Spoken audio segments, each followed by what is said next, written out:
وإذ نجيناكم من آل فرعون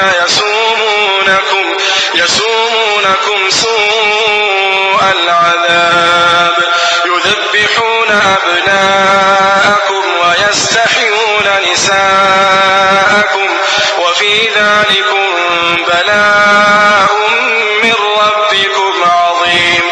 او کله چې میش د فرعونانو نه توسې خلاص کړی چې توسې ته به سخت عذاب درکوو، توسې زامن به یې حلالول او د توسې ښځې به یې ژوندۍ پرېښودلې، او په دې کې توسې د رب د طرف نه ډېر لوی امتحان و.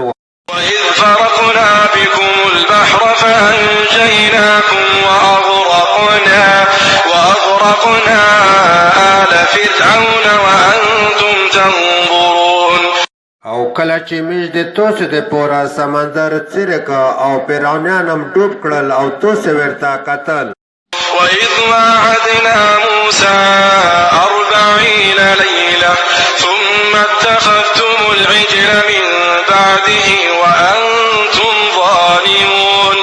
او کله چې میش د موسی علیه السلام سره د 40 شپې وعده وکړه، بیا توسې د هغه نه پس سخی معبود جوړ کړ او توسې ظالمان وای. ثم عفونا عنكم من بعد ذلك لعلكم تشكرون. بیا میش د دې نه پس توسې معاف کړی د دې دپاره چې توسې شکر وباسئ. وإذ آتينا موسى الكتاب والفرقان لعلكم تهتدون. او کله چې میش موسی علیه السلام ته کتاب او فرقان ورکړه د دې دپاره چې توسې سیده لار پیدا کړئ.